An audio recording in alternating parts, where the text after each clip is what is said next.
जैसा कि आप सबको पता है कि हाल ही में जन्नत मिर्ज़ा की बहन सहर मिर्ज़ा और अलिशबा अंजुम की बहन की शादी हुई है। ये शादी तो बहुत ग्रैंड तरीके से की गई है, लेकिन इस शादी में कुछ चीज़ें ऐसी हुई हैं जो कि बहुत ही अजीब हुई हैं और शायद पहली दफ़ा ही हुई हैं। इसलिए इस शादी को बहुत से लोगों ने तनकीद का निशाना बनाया है।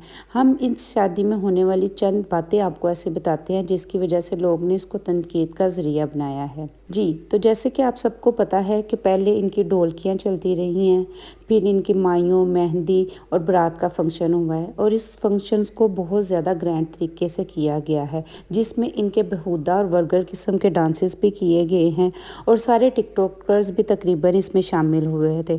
लेकिन मज़े की बात तो ये है कि जो लोगों को सबसे अजीब बात लगी वो ये है कि इस शादी में दूल्हा ही नहीं था और ये सिर्फ ऑनलाइन निकाह किया गया है और लोग ऐन वक्त तक बारात तक दूल्हे का इंतज़ार करते रहे कि शायद दूल्हा नज़र आ ही जाए। जैसे कि आप सबको पता है कि सहर मिर्ज़ा की पहले भी 2 मंगनियाँ हो चुकी थी और लोगों को यही था तजस्सुस कि आखिर इनका दूल्हा है कौन, तो वो उन दोनों मंगनियों में से नहीं था और ये कोई तीसरा ही लड़का सामने आया है जो कि ऑनलाइन जिससे इसका निकाह हुआ है। जैसे ही इनको तनकीद का निशाना बनाया गया तो इनकी तरफ से मौक़िफ़ सामने आया कि अभी सिर्फ निकाह हुआ है और मेरे जो हस्बैंड हैं उनके पेपर्स में कुछ इशू है, इसलिए मैं ख़ुद यूके जाऊंगी, वो यूके होते हैं। लेकिन उसके अगले दिन ही फिर इनका बयान आया कि अब बहुत जल्द वो आएंगे। तो लोग इसलिए इनको तनकीद का निशाना बना रहे हैं कि ये क्या आपने मजाक बनाया हुआ है। अगर ऐसी ही बात थी तो सिंपल निकाह कर लेते या ऑनलाइन ही निकाह करना था, तो इतना पैसा क्यों ज़ाया किया गया। जिस पे उन्होंने ये कहा है कि अगर अल्लाह ने हमें पैसा दिया तो हम क्यों ना इस्तेमाल करें।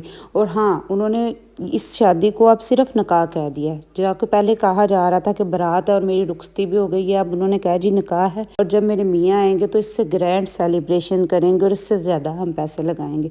तो आपकी इस बारे में क्या राय है कि आपका भी दूसरे लोगों की तरह नज़रिया यही है कि ये बहुत ही फ़िज़ूल रस्मात की गई हैं? और जैसा कि आपको पता है कि सारी रस्में अभी ही से अदा कर दी गई हैं, जेवर की नुमाइश की गई है, पैसे की नुमाइश की गई है, इवन कि वो ससुराल जाने की उनकी वीडियोस वगैरह भी शेयर की गई हैं।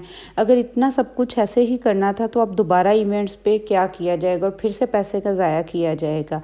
लोगों ने इनको बहुत ज़्यादा तनकीद का निशाना बनाया और उनका यही था नज़रिया कि इनको ऐसे इतने पैसे का ज़ाया नहीं था करना चाहिए। आपकी इस बारे में क्या राय है? क्या आप भी समझते हैं कि इनको ऐसे ही को अपनी खुशी सेलिब्रेट करनी चाहिए थी, या जैसे कि लोगों का ख्याल है बहुत से का पैसे का ज़ाया है और ये सिर्फ टिकटॉक की कमाई है इसलिए ऐसे उजाड़ रहे हैं। इन्होंने कौन सा मेहनत से कमाई है जो इनको पता हो कि मेहनत के पैसे को कहाँ लगाया जाता है। आपकी इस बारे में क्या राय है हमें ज़रूर बताइएगा। हमारे चैनल को सब्सक्राइब कर दे, लाइक कर दे ताकि आप मज़ीद ऐसी वीडियोज़ को देख सकें।